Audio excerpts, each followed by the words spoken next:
This week in Battlefield, we've got some seemingly pretty bad news, if not the worst news we could really hope for, coming from a report that ARS Technica posted. It is not at all looking good for the upcoming Battlefield game, at least based on what they've said anyway. But in saying that, there is also a lot more to this story than first meets the eye. And so today I'm going to break all of that news down for you guys in what is probably one of the first genuinely concerning reports that we've seen about the upcoming Battlefield game. If you guys are new around here and you're interested in more weekly Battlefield news recaps just like this one, be sure to hit that subscribe button. There is plenty more content on the way. But with that being said, let's get stuck into another episode of This Week in Battlefield.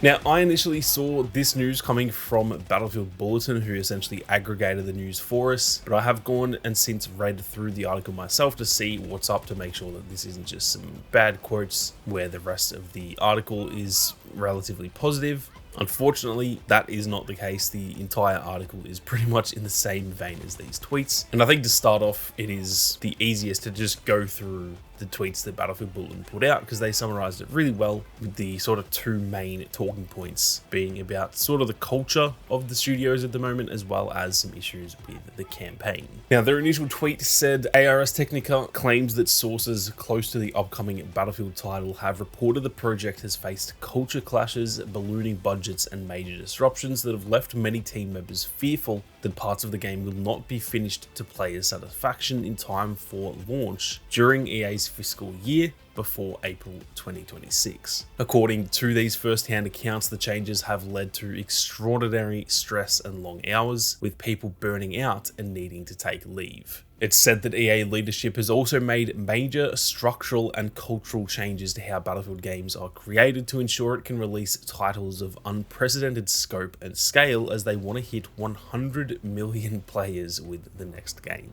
Now, about 90 minutes later, they then followed up with this secondary tweet saying, a new report also mentions the next Battlefield campaign is in a dire state with just 6 hours long and may even release unfinished in the form of DLC or in a rough state at launch, unless a ton of work goes into it this summer and the remainder of 2025. The report claims that as of May 2025, the only part of the game not passing Gate 3 was the campaign because of many discrepancies remaining. It said it was initially developed by the now shuttered Ridgeline Games, but was passed along to other teams like EA, Motive, and Criterion. Now, what I will say about this second tweet here, and I will circle back to the campaign stuff a little bit more at the end of the video, but I'm not too concerned where it says there about the campaign being only 6 hours long, because just for context, the campaigns that most people refer to as the better campaigns in the Battlefield franchise, in fact, pretty much the majority of them, they're all around that same length. Battlefield 3's campaign, which I just played so I can confirm this, is 6 hours long, obviously give or take on all of these, but Battlefield 4's is also 6 hours long. Battlefield 1 is around 6.5 hours. Battlefield 5, the war stories for that were also about 6 hours too, and even going all the way back to Bad Company 2, that was around the 7-hour mark. And so I've seen a lot of people in the community sort of saying, oh my god, 6 hours, that's so short, why would we even pay for that? For me personally, that is a complete non-issue. That is literally the length of all of the other campaigns, and going back to those old school campaigns, like I said, I've just replayed Battlefield 3 to sort of get in the swing for the Battlefield season that is coming up. Well, that is a phenomenal campaign that didn't need to be any longer than 6 hours. So that side of this, I'm not too concerned about at all. Now, the actual state of the campaign, that is obviously a completely different story that we won't really know about until it launches, but at least based on this report, it obviously isn't sounding all that good.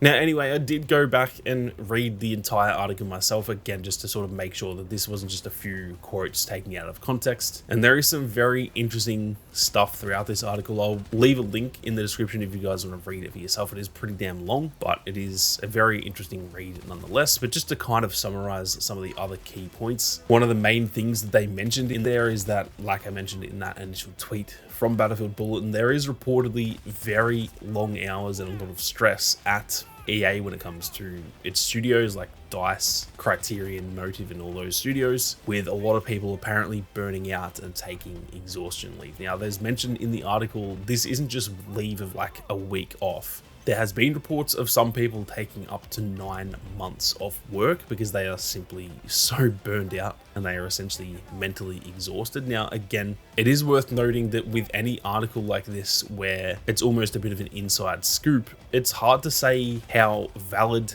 all of this stuff is, as well as the fact that we don't know how many people they've talked to. The contacts that they have mentioned in here are anonymous, which is obviously going to happen because these people don't want to publicly speak out against EA. They'd probably get fired if they did so. But yeah, it's just worth taking all of this with a grain of salt because they may have just reached out to like 3 people and they might be the 3 people that have had the worst experience on the game, whereas everyone else is really enjoying their time. So just keep that in mind. Just because the people that these journalists have spoken to aren't enjoying it, that doesn't necessarily mean it is the entire studio or the entire company. But again, it also doesn't look good, and there's nothing in here that sounds like the studios are in a really good state. It does sound like they're sort of in that crunch period and things are getting pretty damn stressful. Now, it's also worth mentioning as well that despite the sort of negative overall vibe of the entire article, there is a quote in there as well that says, "Each of the sources I spoke with shared sincere hopes that the game will still be a hit with players, pointing to its strong conceptual start and the talent, passion, and pedigree of its development team." And so, again, just to sort of highlight,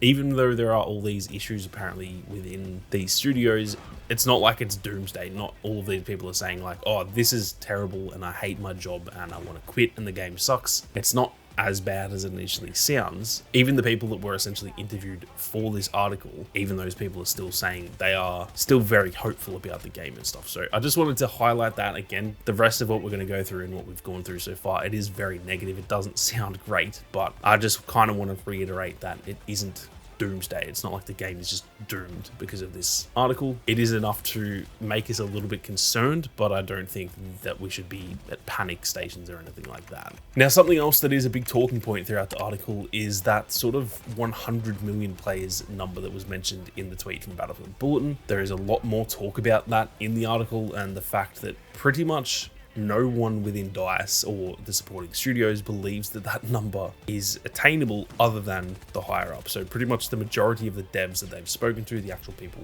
making the game, they just do not believe that is a realistic number. And to be honest, I completely agree. Now, the best that they have ever done in the Battlefield franchise is around 30 million players. That was with Battlefield 1, and that's based on like sales numbers as well as when the game has had like free weekends or it's been on sale and stuff like that. That game did really, really well. And like I said, that did 30 million players. So if they are legitimately expecting 100 million players, that is absolutely insane. And yeah, I don't think that's realistically possible unless, for example, the BR is free, which it seems like it probably will be, and maybe the Battle Royale is just absolutely awesome and it draws people in. And even like potentially if the multiplayer itself was free too, then who knows, in 5 years maybe they could hit 100 million. I don't think that's impossible in that instance. But if this is just a regular Battlefield title where it's just like a $70 game with multiplayer and they're expecting to hit 100 million, that is just simply not going to happen.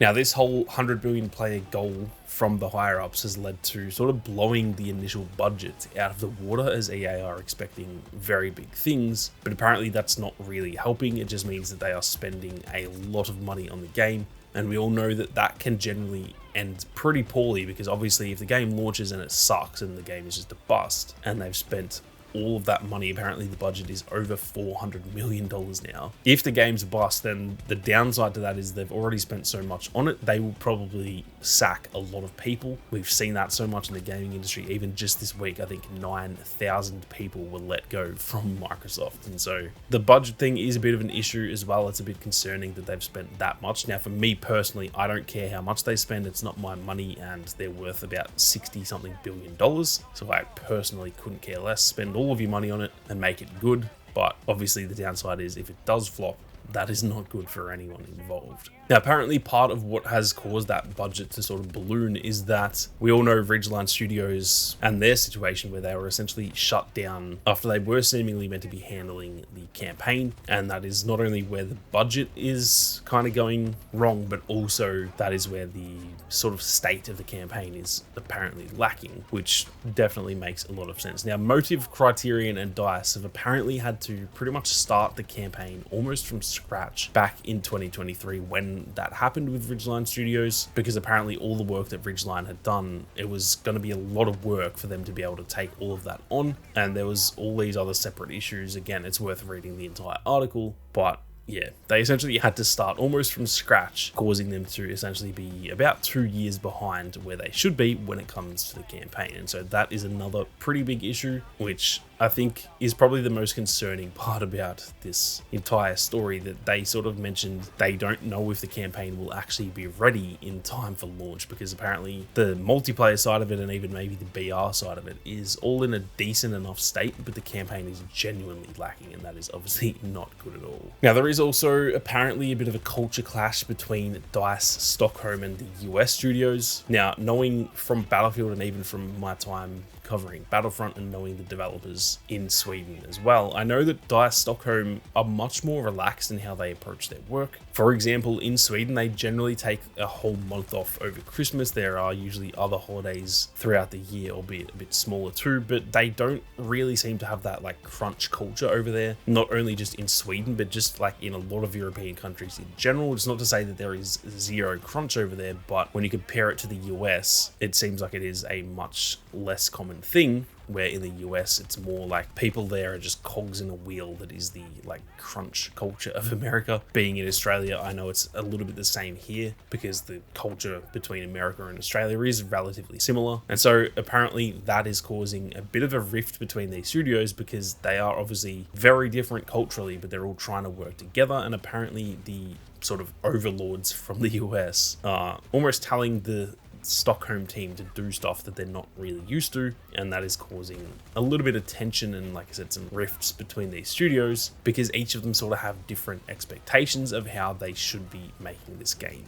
It's also mentioned in the article that multiple employees were apparently cut out of meetings when they raised concerns over the crunch. That is not good at all. That to me should be like borderline illegal. If you raise a concern about the amount of hours you're working and you get kicked out of a meeting, that shit should be illegal in my opinion. So that is not good to hear. Again, the validity of all of this, it's hard to say. We can't confirm any of this is true or not, but at least based on what we're hearing, it is definitely not sounding all that good within these studios. All in all, it is not a fantastic look for the game, honestly. I'm hoping a lot of this is just like overblown. There's a chance, for example, that most of this is just coming from those who were really unhappy at the studio, while, like I said, maybe the 95% of other employees who didn't get interviewed in this article don't feel the same way, and maybe things are tracking really smoothly and they've just talked to some of the people who are a bit disgruntled or something. Realistically, we're never really going to know, but my hope is that they do just take their time with the game, they avoid crunch, but still give the devs the time that they need and eventually